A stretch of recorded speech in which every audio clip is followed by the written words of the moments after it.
Hey guys, welcome to the harbor, welcome to the studio. Everyone outside is working really hard. I'm here inside, not really that much. I've been producing a little this morning and now I actually want to take a little bit of time for DJing, like training a little. Because as you know, we also offer DJ courses here in my studio. I usually don't give these kind of courses. The other guys that I employ do it because, I don't know, I've more important stuff to actually take care of and make actually music and take care of my career and advancing.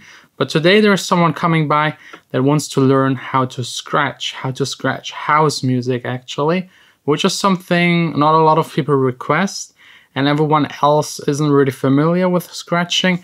And I also myself, yes, I used to play a lot of hip hop stuff back in the days, but I haven't scratched properly for years. So I wanted to train it a little for fun, but also to be ready for the person that actually wants to learn it. And scratching is actually fairly simple. I would say if you're a hip hop DJ, it's a must to know at least a little bit of scratching. Let me try and explain you like the very basics of it so that you can actually train at home if you actually want to achieve this kind of skill and being able to scratch. Knowing it a little won't hurt. Being a full pro is then definitely not DJing anymore as a DJ in front of a crowd and playing song. It's then turntablism, which is like a whole nother thing. And it's like really training a lot. It's like a sport. I don't really think I have to explain what scratching is, but it really comes from back in the days. Vinyl, needle, you scratch the needle over the surface. It sounds pretty much like this. And that's basically already the first scratch, the baby scratch, just back and forth in a rhythmic fashion. And you can do it over kicks, over snares, certain synthesizer sounds. On vocals, it works really good. A cappellas, usually on vinyl, you had on the B side an a cappella that you could use. Not on this one, unfortunately, but I think this one has an a cappella. Let's go. Let's go. Let's go. This is essential for urban music. In hip-hop music, you would actually have the first transient of the song, the first sound of the song, usually a kick. You would scratch it in a rhythmic way to the song that is playing to the outside, to everyone. Scratch it, rhythm, and then let it play. This was an easy way to beat match. Instead of doing this in headphones, a lot of house DJs back in the days did it the same way. But instead of like actually like the scratching, the getting in rhythm and moving the record to the song that was playing, they did it in headphones and hip hop DJs just did it loud, which then made sure that you heard the scratch and then it beat matched with the other song for a couple of seconds and you then transition. The baby scratch in house music, I actually never hear it. I haven't heard a DJ do it in so many years. Laidback Luke is one of the few that really does regularly scratching in his DJ sets. I myself, not a huge fan for it in house music, especially in the underground house music. Doesn't really fit for like faster styles of electronic dance music and weirder, twisted kind of styles. Let it be like dubstep and all this kind of breakbeat, half beat kind of stuff. There it makes more sense because you have to cut a lot more. So one song is playing and then you scratch in the other song and cut it. You don't beat match because the songs sometimes have very, very different tempos and you just wait for the right spot to scratch, cut it into the next song. And then actually what makes scratching hard is not the back and forth. It's what you do with the other hand, and that is actually like moving the crossfader. So for example, I could like open the crossfader so that you just hear my forward move. Or you could do the same, just the back move. You usually put pressure on your thumb and then just click against it so that it snaps back. So it's really just open very briefly, What's really important is that you change the behavior of the crossfader. Don't have it set to linear. So if you're in the middle, both songs play half. Set it so that if you just open it a tiny bit, the other song is also playing the same loudness. So only when it's really close, it's this song, on the other song side, just this.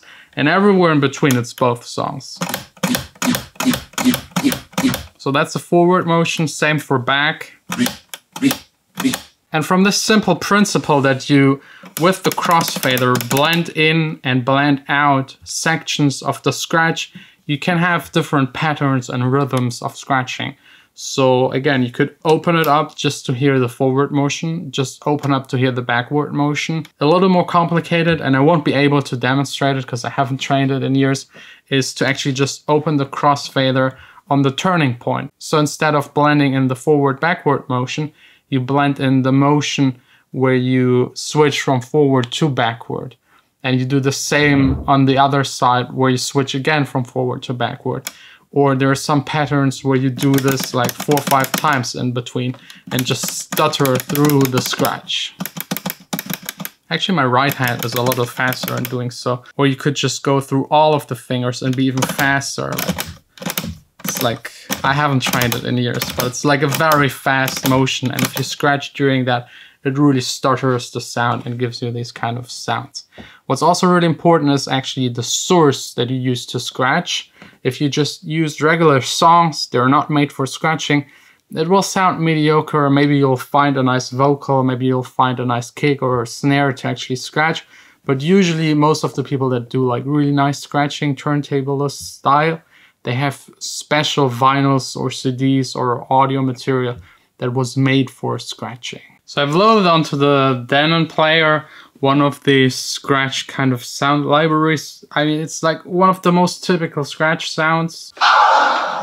You'll hear that so many times. And that's like one sound that is really good for scratching. So if you want to train learning to scratch, just search for DJ tools, scratch tools, and you'll find plenty of these sounds.